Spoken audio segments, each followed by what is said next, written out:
They didn't want us. Not really.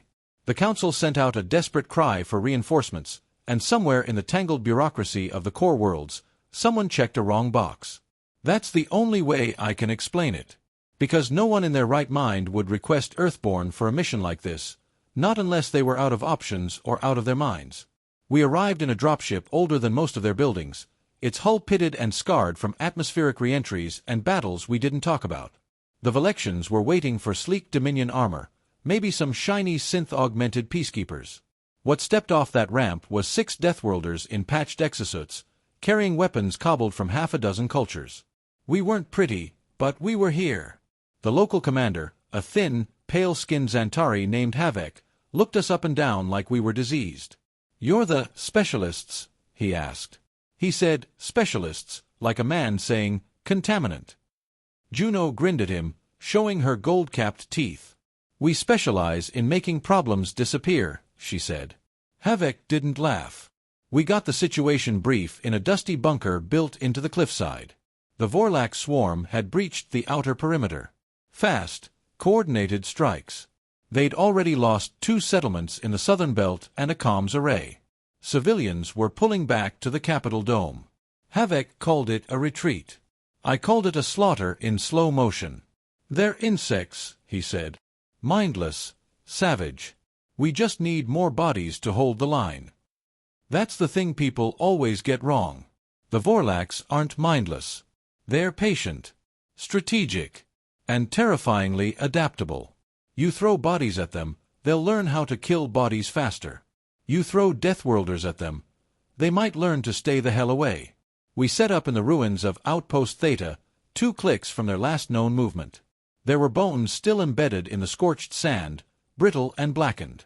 Juno kicked one aside. "Nice neighborhood," she muttered. Chavez started rigging trip mines around the ridge. I took watch on the northwest rise.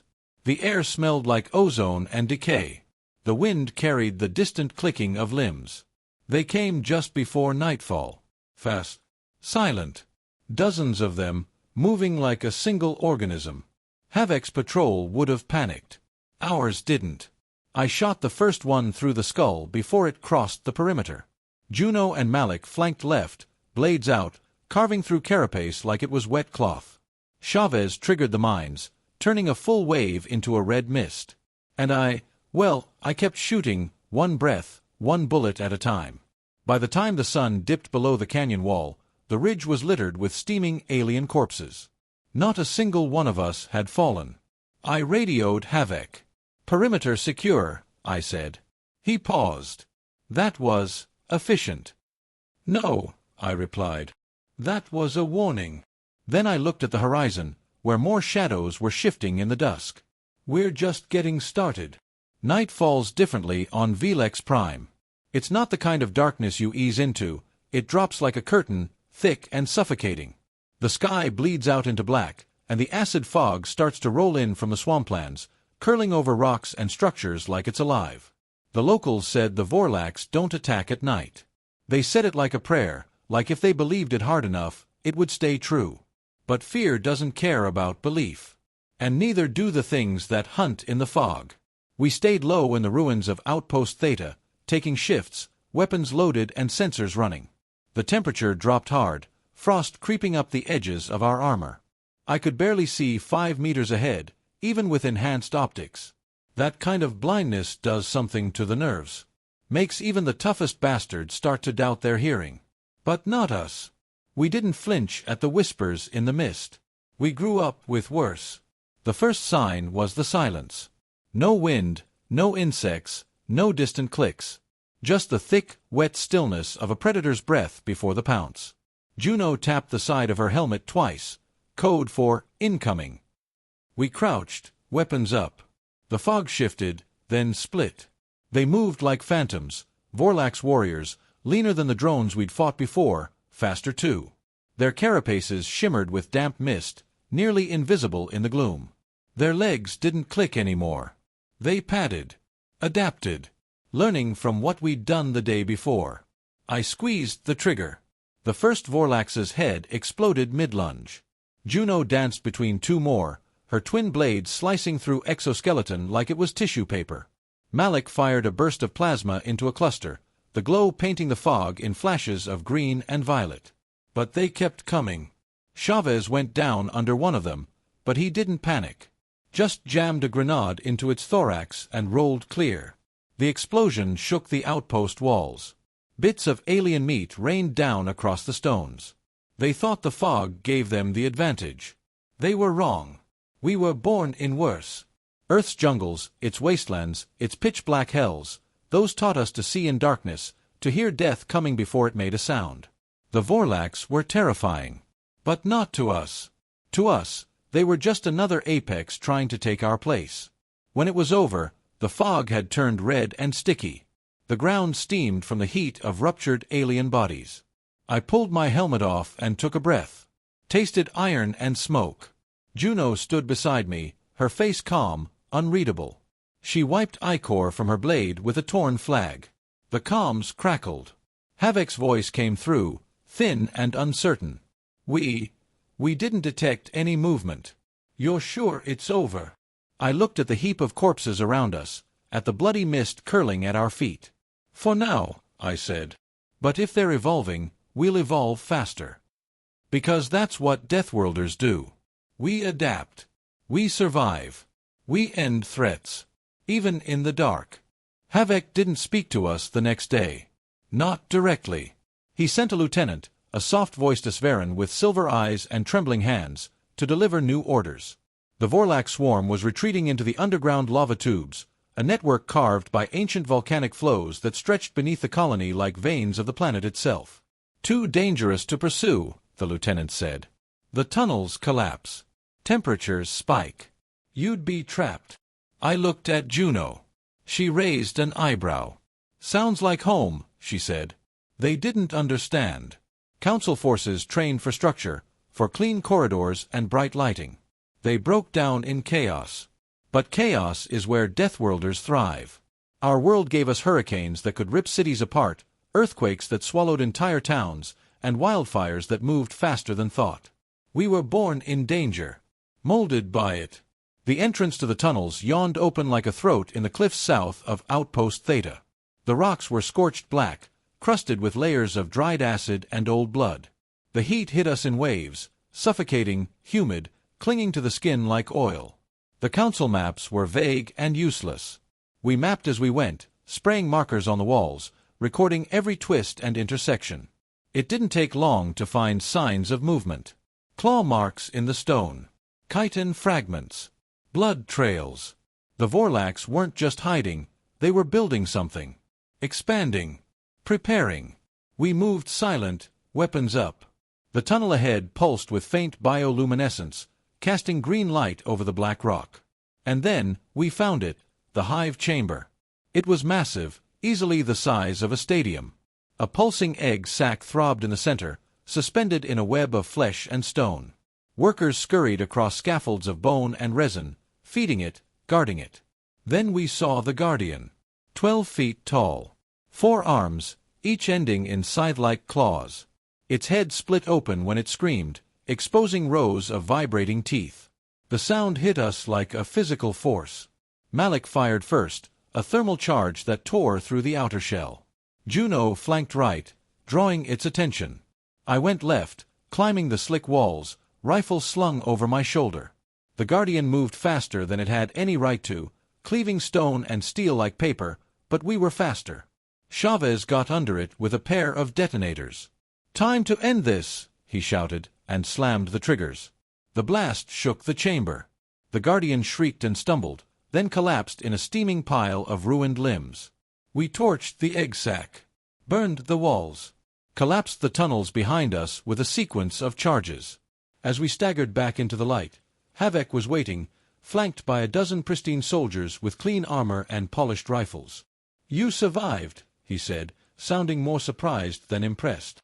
I held up a shard of the Guardian's skull, blackened and cracked. "Yeah," I said. "That's kind of what we do." He didn't speak after that.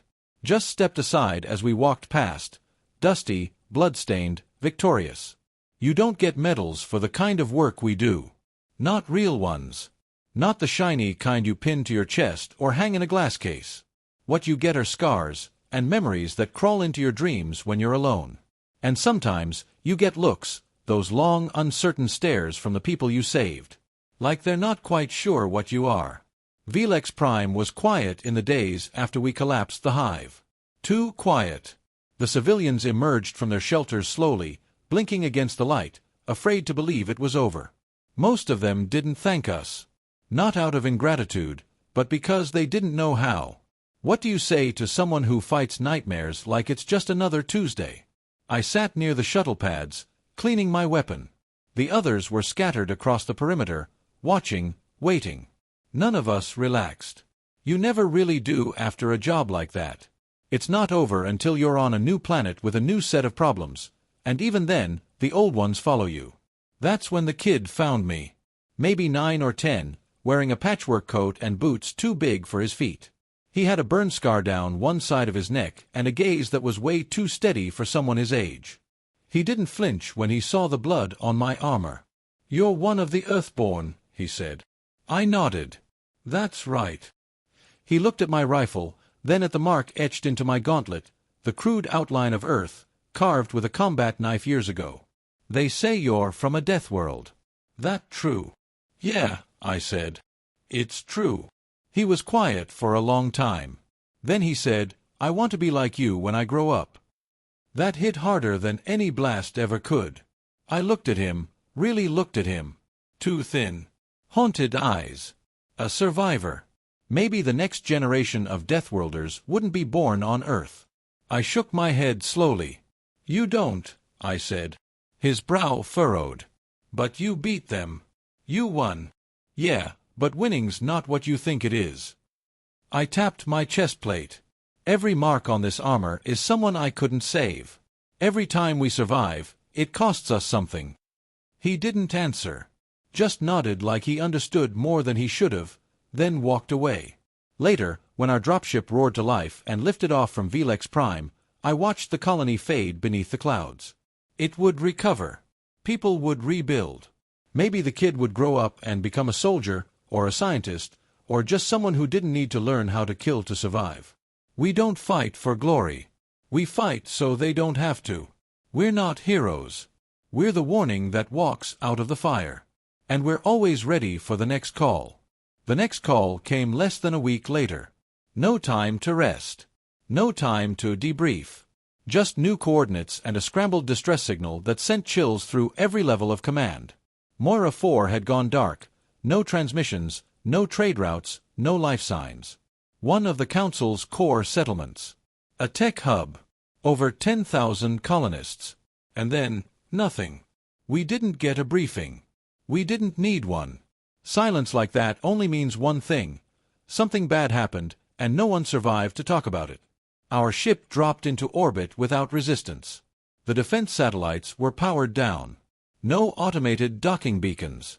Just a pale, empty world below, clouded in perpetual twilight. Even from space, the place felt wrong. We landed outside the main colony dome. Streets were intact. Buildings still stood. Lights flickered behind dark windows. But it was empty. No bodies. No blood. No damage. Just the echo of a life that had been scrubbed clean. That's what scared me most. Whatever had done this hadn't come to destroy. It came to erase. Juno and Malik swept left, clearing the housing sector. Chavez took rooftop overwatch. I moved with the others into the agricultural zones beneath the colony's central tower. That's when we found them. Dozens of colonists. Still alive. Barely. Strung up in thick threads of some kind of alien silk, hanging like grotesque ornaments from the ceiling of the underground farm. Their faces were slack, pupils dilated, mouths forced open by thin feeding tubes laced through their jaws. They weren't being killed, they were being studied. I moved between them, checking vitals. Weak but alive. I could see tears still drying on some of their faces. Whatever did this wanted them aware. Wanted them to feel everything. That's when the whispering started. At first, I thought it was calm interference. But the voices weren't on the channel, they were inside. Words in a language I didn't understand, crawling along the edge of thought like static. Then the lights went out. Juno's voice came over the link, calm but urgent. Movement. Upper levels. Fast. I didn't wait. We cut the colonists down, loaded them into evac stretchers, and moved. Shapes flickered at the edge of our vision, tall, limbless shadows that didn't move like anything natural. Whatever they weren't Vorlax. These things were precise. Clean. And they watched. We left explosives behind. Standard protocol. Burn it all. Leave nothing they can use again. When we lifted off, the fog returned, swallowing Moira 4 like a mouth closing over prey. The Council wanted a report. I gave them one line, Moira 4 compromised. Not Vorlax. Recommend full quarantine. They didn't ask for more. In the silence of our dropship, I looked down at my hands, still shaking. Not from fear. From rage. This wasn't a war. Not yet. But someone out there was experimenting on humans. And they were about to learn what happens when you use Deathworlders as lab rats. They weren't just watching us. They were studying us. Every move we made, every tactic we deployed, every weakness we exposed, they were there, just outside the range of our sensors, recording, analyzing. At first, we thought it was just the leftover dread from Moira 4. That kind of operation leaves its mark. But it wasn't paranoia. It was preparation. The Council intercepted a transmission, low band, encrypted in a format they hadn't seen before. Took them hours to crack it. When they finally did, it wasn't coordinates or attack plans. It was a biological readout. Human. Earthborn. Blood samples, nervous system mapping, combat hormone analysis. We'd thought the enemy on Moira 4 was just another apex predator trying to claim a new ecosystem. But we were wrong. It was part of something bigger. Smarter. A species that didn't want to destroy us, they wanted to be us. They called themselves the They Got Were Deathworlders. No homeworld, no fleet. Just wandering observers and biological collectors. The report said they considered us a deviant strain, a highly efficient anomaly born from a planet that should have killed us before we ever left the trees. They admired that, envied it, wanted to integrate it. We didn't get a full invasion. We got an emissary. It arrived on the edge of Sector 9, a ship grown, not built. Organic plating, hull that shimmered like insect wings. It didn't fire. Didn't posture. It just opened its doors and broadcast a message. I am Kethare, of the KYRADK. You are the apex. We wish to evolve. We didn't respond. The Council hesitated. Ravik called for negotiation. Observation. Diplomacy. But we knew better. Evolution wasn't a request. It was a warning. That night, one of our recon drones went silent. Juno and I found it 20 clicks out, melted into a tree trunk like it had been fused by light. No blast damage. No kinetic residue. Just heat. Precision. Surgical. On its last transmission, it caught something, just a flicker of motion. Tall, too tall. Thin limbs. Head cocked sideways like it was trying to understand what it was looking at. Chavez didn't wait for orders. He climbed to the ridgeline and picked out the nearest heat bloom moving against the wind. 3 clicks out. Moving slow. Curious. He pulled the trigger. Armor-piercing round. The kind that doesn't ask for confirmation. We found what was left of it the next morning. Not KYRADK. Not fully. Something else. A hybrid. Tall like them, but with human features twisted under bone-white skin. Its jaw was split. Its hands had thumbs. They were experimenting. I sent the corpse to the Council. Along with a message. Asterisk, they don't want to conquer us. They want to become us. And we're not interested in sharing. Asterisk. The KYRADK didn't respond. They vanished back into the dark. But I knew better. They weren't retreating. They were evolving. And so were we. They told the story differently, of course. By the time the Council had written their reports and polished their statements, we were just one piece of a broader heroic effort. A successful operation carried out by unified interspecies forces. No mention of the weeks we spent crawling through blood-soaked tunnels. No mention of the sleepless nights hunting shape-shifting hybrids through fog-choked streets. No mention of the KYRADK at all. But the people knew. The ones who survived Moira 4. The ones we pulled out of those hellish farms. They knew who had come when the signals stopped. When the core fleets hesitated, and the diplomats stalled, and everyone else waited for the risk to pass. They asked for reinforcements. What they got, what they always get when no one else steps up, was us.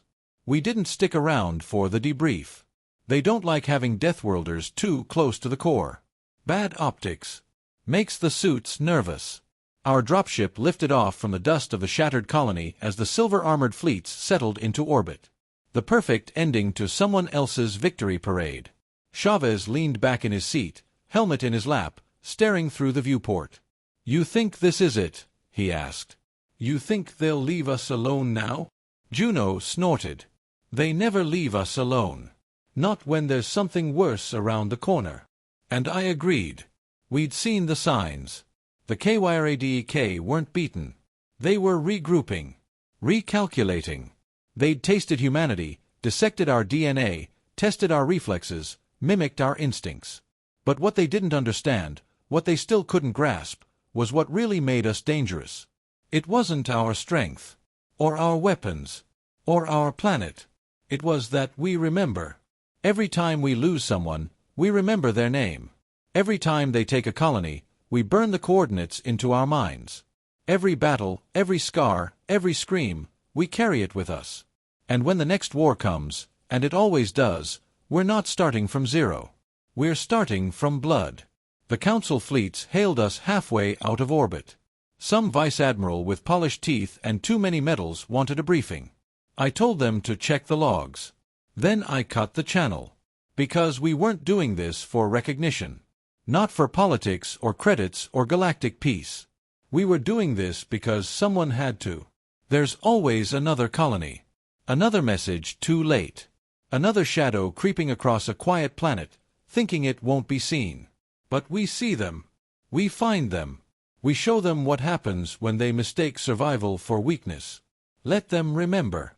Let them whisper stories of the Earthborn, of the monsters that crawl from the Deathworld and walk into war like it's just another morning. Let them fear the day they call for help again. Because they won't get heroes. They'll get us.